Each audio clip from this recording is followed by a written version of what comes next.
বান্টি আর ওর বন্ধুরা যতক্ষণ না নম্রতার কোনো রকম খোঁজ পাচ্ছে ততক্ষণ মিডিয়াকে বিজি রাখতে হবে। আর একটা কথা, আমরা কোনো শর্তেই কিন্তু এই ইলেকশনে আমাদের দলকে দুর্বল হতে দেব না। মিডিয়ার সামনে এটাই শো করতে হবে যে তুই জনতার প্রতি তোর ভালোবাসার টানেই নিজের অসুস্থ স্ত্রীকে ছেড়ে এসেছিস, আর খুব তাড়াতাড়ি চলেও যাবি। ঠিক আছে, যা গিয়ে মিডিয়া ফেস কর। ভুলটা তোরও নম্রতা। ওদের এই মিথ্যেতে তুইও ওদের সাহায্য করেছিস। কেন? এটাই প্রমাণ করতে চাইছিলিস না যে তুই একজন আইডিয়াল ওয়াইফ?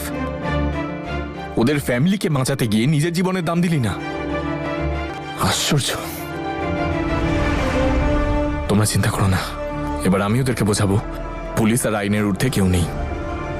ওরাই তো আমি বডিগার্ড বানিয়েছিল। এবারে দেখবো কি করে ওরা।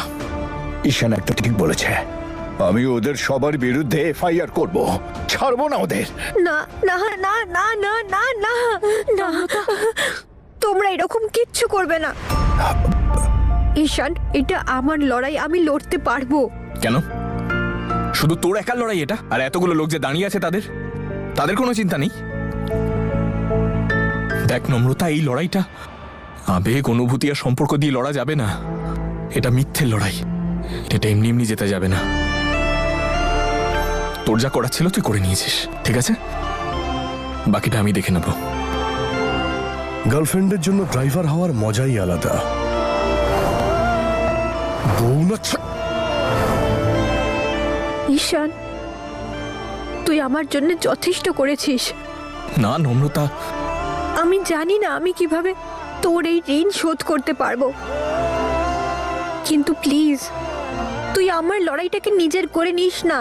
তুই এরকম করলে আমি প্রথমেই হেরে যাব। আমি এইটা প্রমাণ করতে পারবো না যে আমি সৎ ছিলাম, লয়াল ছিলাম।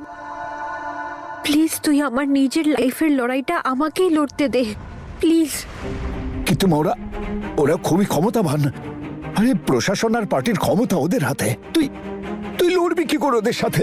একটা মেয়ে যতটা সহ্য করে ততটাই শক্তিশালী হয় দাদু। আর আমি যতটা সহ্য করেছি ওদের বিরুদ্ধে দাঁড়ানোর জন্য সেটাই যথেষ্ট। পুলিশ আর আইনের সাহায্য ছাড়া তুই কি করবি নম্রতা? পুলিশ ওনাদের কিচ্ছু করতে পারবে না। ওরা খুব সহজেই পুলিশকে কিনে নিতে পারবে। কিন্তু শুধু একটাই জিনিস আছে যেটা ওরা কিনতে পারবে না।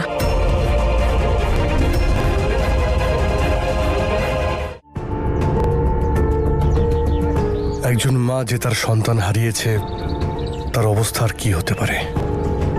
আর আমরা কি বা করতে পারি? উপরওয়ালার ইচ্ছেকে মেনে নিতেই হবে। ঘুরে ফিরে সবার একই কথা।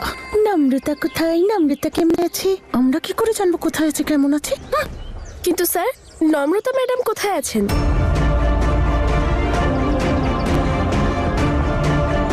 ওনার ফিজিক্যাল আর মেন্টাল কন্ডিশন এখনো ঠিক নয়। ওনাকে কমপ্লিটলি রেস্ট নিতে বলা হয়েছে। আমার অবস্থা এতটাও খারাপ নয় যে এই প্রেস কনফারেন্স আমি মিস করব।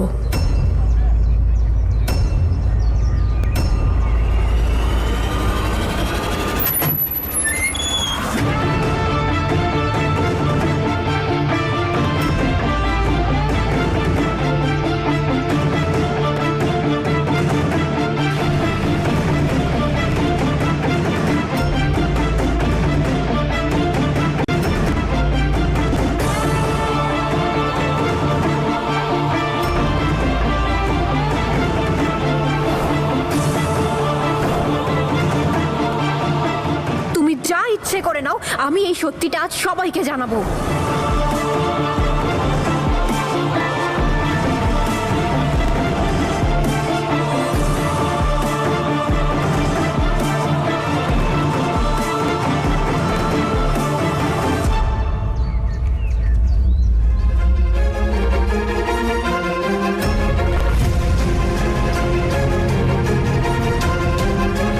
কি গো শুনছো? ও এখানে কি করছে? ওকে আটকাও। মিডিয়ার সামনে কি করে আটকাবো? কিছু করতে গেলে সর্বনাশ হয়ে যাবে। এর উদ্দেশ্য আমার ঠিক লাগছে না। আজ মনে হচ্ছে সত্যিটা এ বলেই দেবে। একে আটকানো যাবে না, সবকিছু ফাঁস করে দেবে। এই সবকিছু তোমার ছেলের জন্য হয়েছে।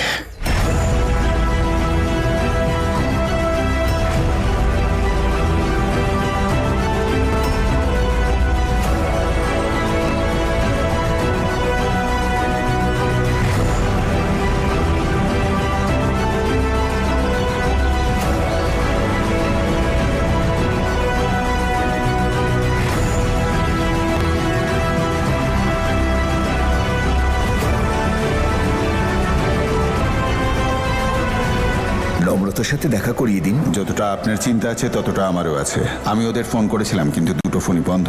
হয়তো ওরা যোগাযোগ করতে চাইছে না।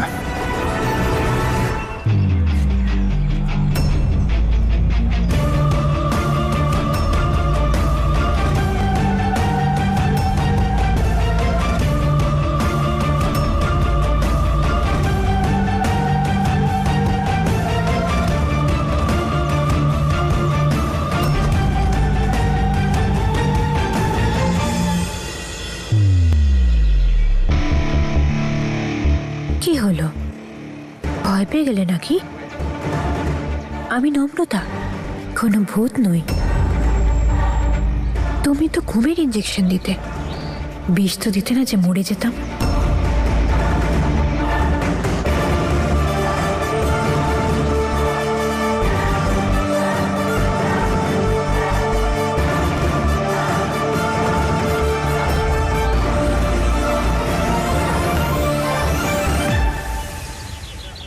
ম্যাম, আপনি এখনো পুরোপুরি সুস্থ নন, তাও আপনি এখানে এলেন।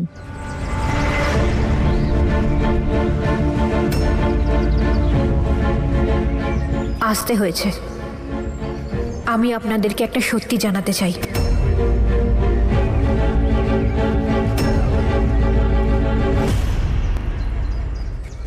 যেটা শুধু আমি, বাবা, মা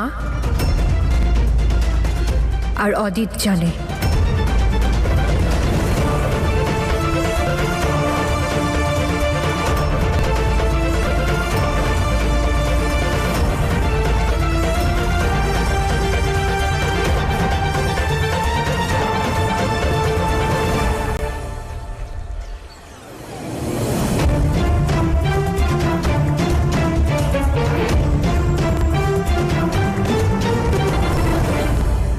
দেখছিস নূর, এই মেয়েটা মিডিয়ার অ্যাটেনশন পাওয়ার জন্য সবকিছু করতে পারে। শরীরের এই অবস্থা, তারপরেও এখানে এসে হাজির হয়েছে। জানি না কি করতে চাইছে। আমি তো বুঝতেই পারছি না কি বলবে। ঘেমে যাচ্ছ নাকি তুমি? এখনো তো আমি কিছু বললামই না।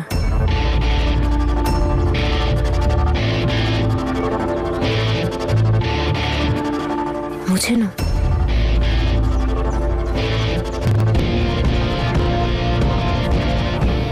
আজ এটা প্রথম পলিটিক্যাল প্রেস কনফারেন্স হবে যেখানে সবকিছু সত্যি বলা হবে।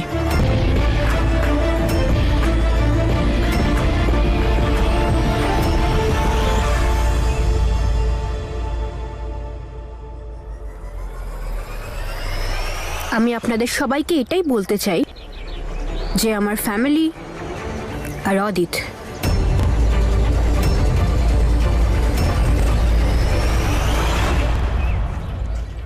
এনারা সবাই মিলে আমার অনেক খেয়াল রেখেছেন।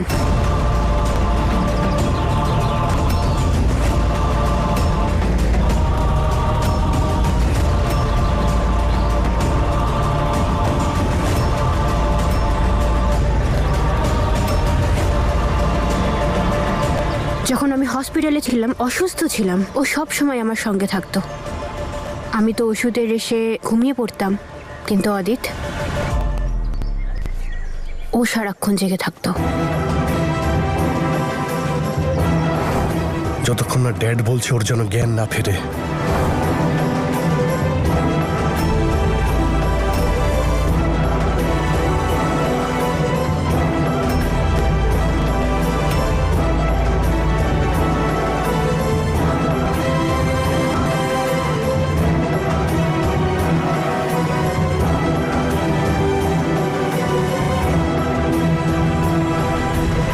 বেশি স্বস্তির নিঃশ্বাস ফেলো না, এখনো তো অনেক কিছু বলা বাকি আছে আমার।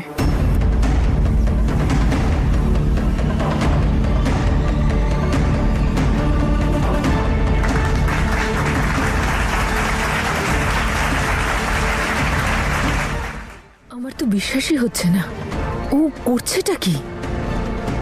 ঝামেলা করার পরিবর্তে ও আমাদের প্রশংসা করছে। যদি গন্ডগোল পাকায় তাহলে আমি ওকে দেখে নেব। ঈশান ঈশান ঈশান ঈশান ঈশান রিল্যাক্স রিল্যাক্স প্লিজ। ঈশান, তুমি তুমি তুমি এটা খাও, একটু জল খাও, শান্ত হও প্লিজ, কাম ডাউন প্লিজ। এটা নাও, জলটা খাও, ইটস ওকে, ইটস ওকে।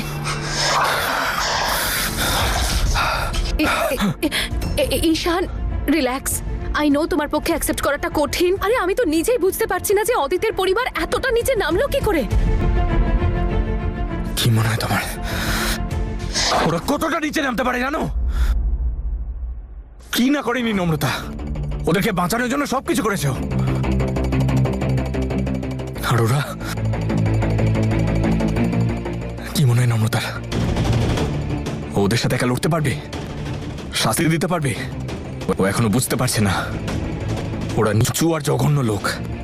আমি জানি ওই লোকগুলো সত্যি, ওরা প্রত্যেকে দোষী, সব জানি আমি।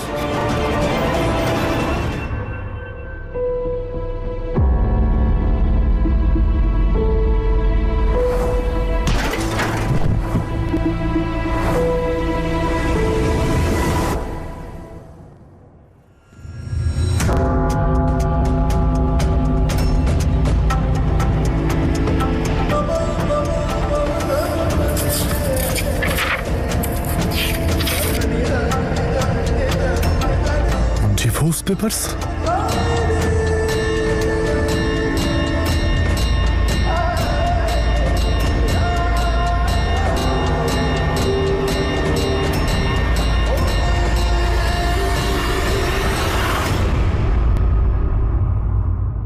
মা, মিডিয়ার সামনে তুমি তো অদিতের আর আমাদের এত প্রশংসা করলে, তুমি সর্বদা ওর পাশে ছিলে, আর এখন তুমি ডিভোর্সের কথা বলছো? কি ব্যাপার, শরীর ঠিক আছে তো? এক কাজ করো, ভেতরে গিয়ে বিশ্রাম নাও, আমরা পরে কথা বলবো। ও একটু বিশ্রাম নিলে ঠিক হয়ে যাবে দাদা। শোনো, একটা কাজ করো, ওর জন্য এক গ্লাস গরম গরম হলুদ দেওয়া দুধ নিয়ে এসো। যাও মা, ভেতরে যাও। এসব আপনি কি বলে চলেছেন? নম্রতা আমাদের সত্যিটা বলে দিয়েছে।